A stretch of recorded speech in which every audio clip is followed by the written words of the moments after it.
If you emphasize exhales, you tend to calm down, meaning you make them longer, more and intentional. Normally, we inhale actively and we passively exhale. Other species do it the other way around, some other species. If you deliberately emphasize your exhales, the duration, the intensity, or just even control the exhale actively, your heart rate slows. When we emphasize inhales, we don't necessarily have to do hyperventilation or tumo breathing or anything like that. We could, but those forms of breathing tend to bring up our activation state, and they emphasize inhales both by virtue of vigor, duration, or just putting more conscious attention to them. And there's a reason for this. It's called respiratory sinus arrhythmia. It's an actual phenomenon that links the heart and the vagus nerve and our diaphragm and our lungs. It's a beautiful mechanism. When I'm overthinking at night and I want to fall asleep, I start doing long exhale breathing through my mouth. Now, sometimes I'm out. I just fall asleep. I know that because I wake up sometime later, realize it worked again. Other times it doesn't work so well, right? And one of the most common questions I get is how to turn off repetitive thoughts. Now, there it's a bit of a skill because, frankly, repetitive thoughts oftentimes are serving an adaptive purpose, but we can get stuck on them, right? Or they can get stuck in us. I don't know which one it is. But one of the reasons why I'm such a strong believer in people doing a practice like Yoga Nidra, which, and I must say, I know I've upset to some extent some people by coining something very similar, non-sleep deep rest or NSDR. I want to make very clear that I have the utmost respect for Yoga Nidra as an ancient practice. Neither Yoga Nidra, of course, nor NSDR were anything I developed. It's just that NSDR, it's a little bit different in that it removes intentions and it tends to involve a little bit less of some of the linking of chakras and things like that Yoga Nidra does, with no specific purpose in mind behind designing that way, except to be able to adapt it to the laboratory context. Okay, what do we know about, let's just call it its original name, Yoga Nidra. The goal is to stay awake, to be conscious while deliberately relaxing the body. That's a very useful practice. Feels similar to meditation in a way, could be called a meditation, but it has some distinct benefits. First of all, a beautiful study that was done in Denmark at a medical school in Copenhagen showed that people that do a Yoga Nidra practice get a 60% increase in baseline dopamine levels in the basal ganglia, a brain area that's associated with the preparation for movement and the withholding of movement. So it essentially can be looked at as a practice that changes neurochemicals in the brain that restore mental and physical vigor. That's how I think of Yoga Nidra. It's sort of like sleep. There are some studies emerging, including some that I'm planning with Dr. Matt Walker at Berkeley, one of the preeminent sleep researchers in the world, that are going to explore whether or not little pockets of the brain are actually sleeping or in rapid eye movement sleep-like states during Yoga Nidra. If you think about rapid eye movement sleep, just as a very relevant aside, it's a state in which the brain is very active and the body is completely still, much like Yoga Nidra. Okay, brain active, body still. Now, what's unique about Yoga Nidra is that there's this instruction in the Nidra, if it's a traditional one, that talks about going from thinking and doing to being and feeling. Okay, so let's step back as neuroscientists and we say, okay, thinking is a lot about anticipating future. It could be about thinking about the past. It could be thinking about things that are happening now, but it's a very forebrain dependent process. Doing is basal ganglia, action generation, withholding action, and forebrain circuitry as well. I should say prefrontal cortical circuitry as well. Now, being and feeling, now this is starting to sound a little bit like quote unquote softer language, but there's nothing soft about this language, because if we just put a neuroscience lens on it, we say, okay, what is that really about? That's about bringing ourselves from exteroception, monitoring of the external world beyond the confines of our skin, to monitoring of the internal world within the confines of our skin.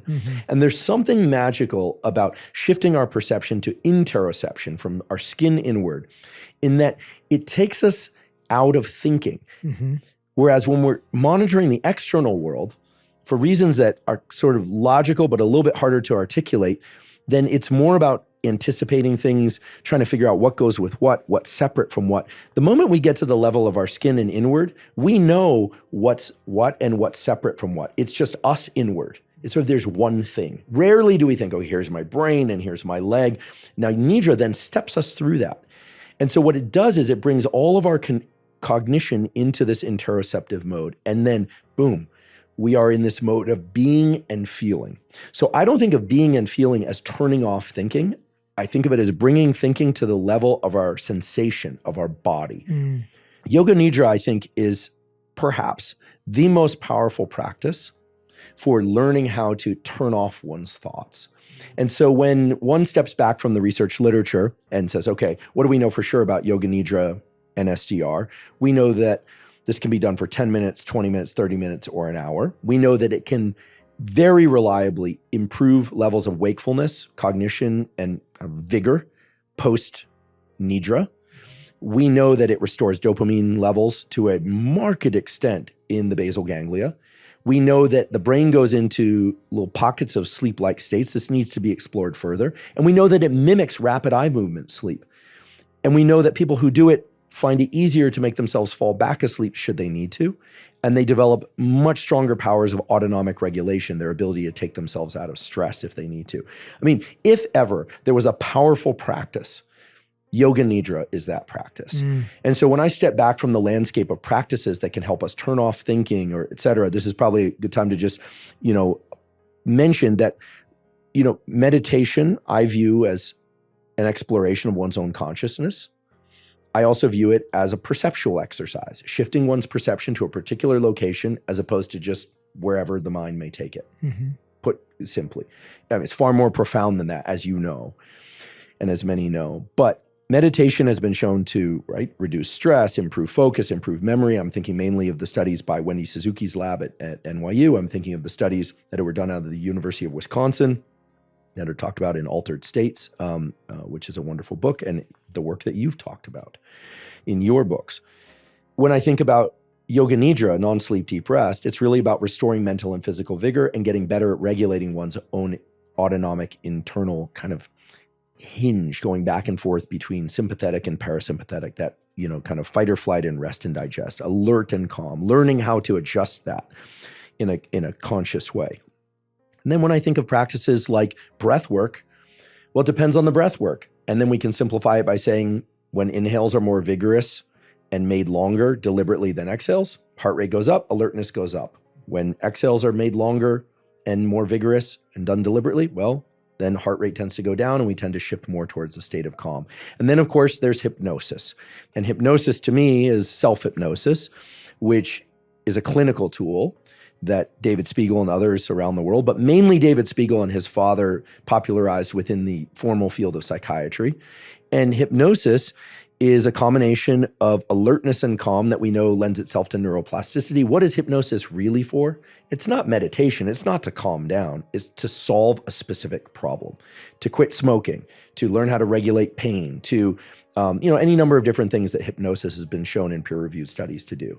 So when I step back, I say, okay, meditation, non-sleep deep rest, aka Yoga Nidra, or I should say Yoga Nidra, aka non-sleep deep rest, breathwork, and hypnosis.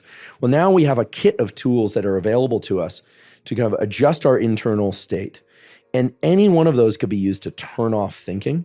But the most powerful one, in my opinion, and by way of experience and sort of how I'm viewing the research literature, I'm sure there are others out there that would disagree with me, and that's fine, is Yoga Nidra. If ever there was a practice that I wish every human being on the planet would do besides go out and view morning sunlight, it would be Yoga Nidra. And of course, this has been available for thousands of years. And unfortunately, it has not gotten the traction worldwide that I think it deserves.